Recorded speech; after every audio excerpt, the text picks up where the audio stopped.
So this is a watercolor portrait of Sylvanas Windrunner. She's the warchief of the Horde in an online multiplayer game, World of Warcraft, if you've never heard of it. I sometimes play it, and for a long, long time, she's been one of my favorite faction leaders. And I've, for a long time, also wanted to draw a portrait of her.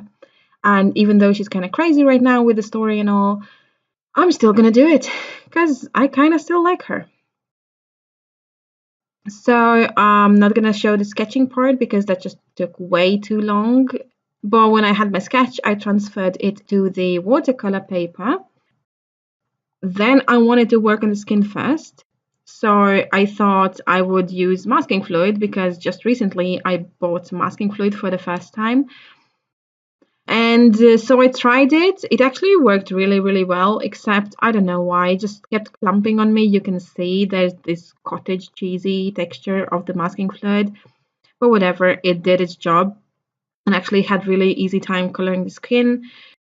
For the color palette, I took the Battle of Azeroth cinematic instead of the in-game model because it looked a bit more human-like, and I didn't really like the all red eyes and the bluish skin, so that was my reasoning behind it. So with the skin, I was trying not to make it too patchy. I mean, it's skin after all, and it should be at least semi-smooth, even though I do like watercolor texture.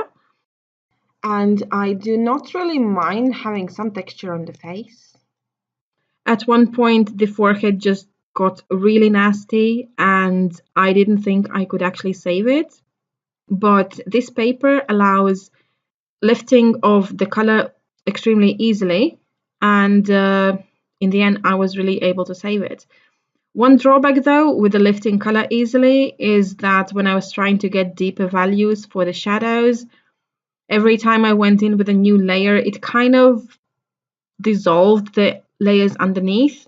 So I really had to struggle quite a bit to get the deeper shadows on the skin.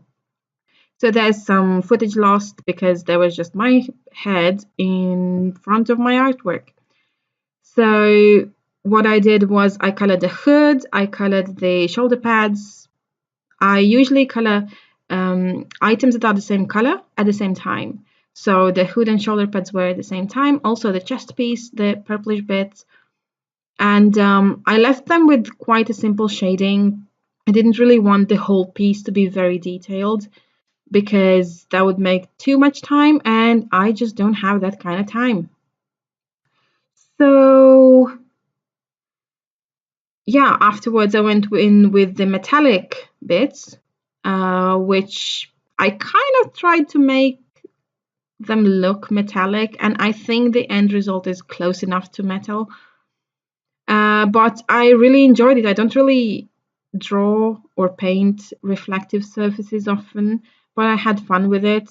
It was a struggle, but I guess I like a challenge. And also for the neck piece, she originally has some chainmail neck piece, and I just didn't want to bother with chainmail because I think it's too detailed again, and I don't know, too hard. So I just created a new neck piece for her. It's kind of like a metallic dragon scale necklace. Also, at this stage, I have already colored the hair somewhat, which is blonde, but it's not really the yellow kind of blonde, so I had a little bit of trouble mixing the right shade.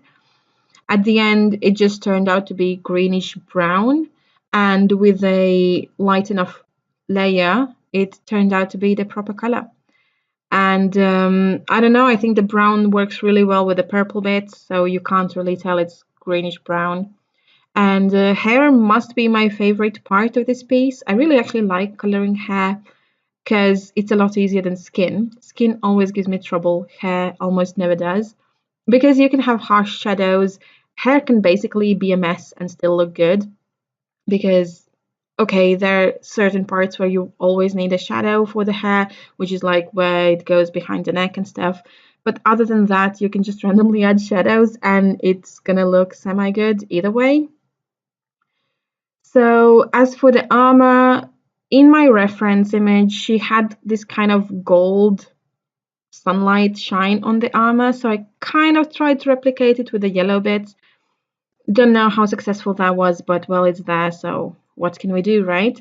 So then I decided to darken up the hair with some deeper shadows because the purple was very dark and the hair looked very washed out. And then just some details, just some final deeper shadow bits. Of course, the red eyeballs of Sylvanas. I can't really forget those.